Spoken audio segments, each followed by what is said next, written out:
Since its release on Monday, the first teaser trailer for Star Trek Beyond, the third installment of the rebooted franchise, has been met with a fair share of criticism, especially from Star Trek fans.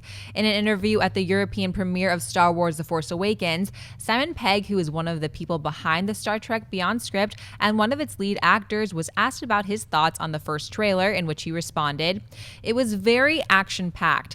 It was surprising. I kind of find it to be the marketing people sort of saying, everybody come and see this film. It's full of action and fun," when there's a lot more to it than that. Clark, what do you think of Simon Pegg's comments on the Star Trek Beyond trailer?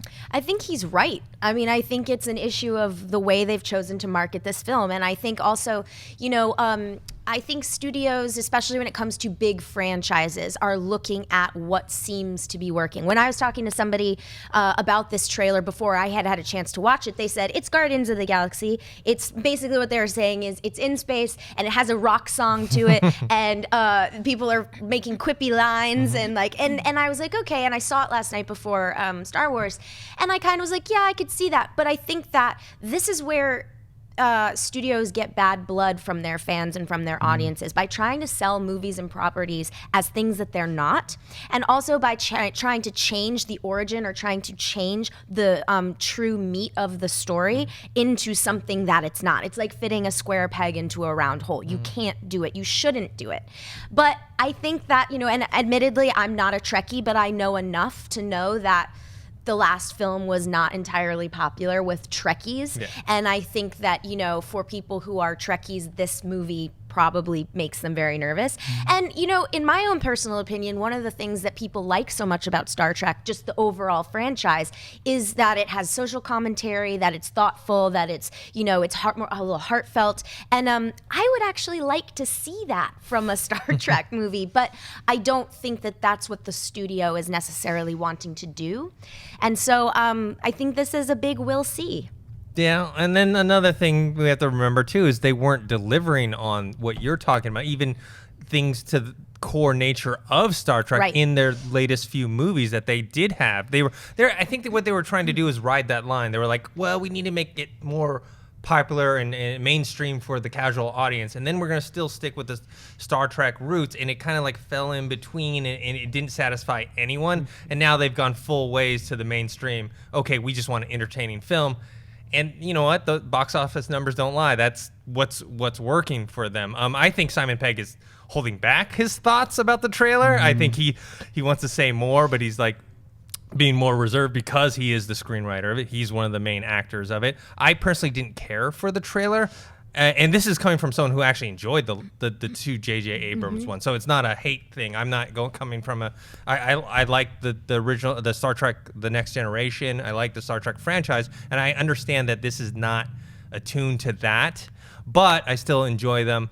I think the movie is what he says. There's more to it than what they just showed us. David? I'm always pulled in two different.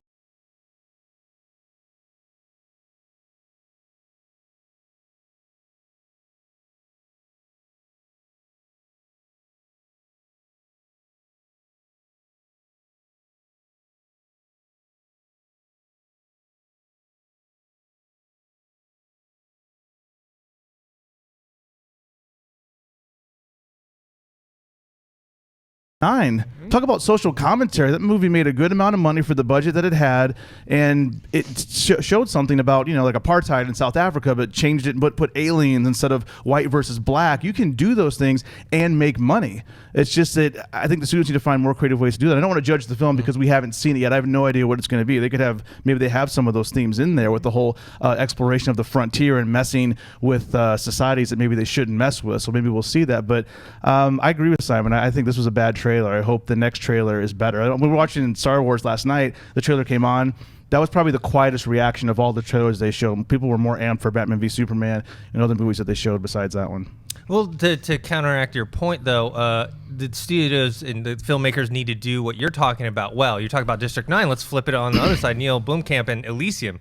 That was not done well. Like, he tried to make too much social commentary, and then it ended up being kind of, it's not easy. It's not easy. Yeah. So you have to do it well and entertain people. Well, and also I think like an example for me, I'm a horror fan, and these movies haven't come out yet, but one of the big controversies in the Universal monster reboots happened about a year ago. Donna Langley, who is sort of in charge, she's the chairman of Universal, said we're taking the horror out of our monsters and we're gonna make them like superheroes because we don't have superheroes. And horror fans were just like, what? No, what are you talking about? And so, you know, they've really done their. We haven't seen the first Mummy movie, which is supposed to come out in I think 2017. But you know, the point I'm making is that it scares me as a fan when studios take their properties and go, well, we have fans of these, and this is why fans like them, but we don't really care about that. We're just gonna kind of try and make it all into Avengers. And it's like, but that's not what the Wolfman is. The Wolfman isn't an Avenger. He's not a team. Yeah. Like, they're gonna form the Mummy and the Wolfman and Frankenstein. They're gonna like have this like circling shot around them and it's just like, in the middle of New York City. Yeah, this is not the same, you know? So my point is with Star Trek, you know, it's unfortunate for that you know, and I'm with you, Dennis. I'm probably one of the only people that enjoyed Into Darkness as much as I did, but the point is, you know, it's like these are the fans. You should really try and stay as true to as much of the source material as you can and honor that source material. Hey guys, if you like this clip, click here to watch the entire episode. Also, make sure you subscribe to our YouTube channel because it'll help you stay up to date with all the stuff we've got going on here at Collider.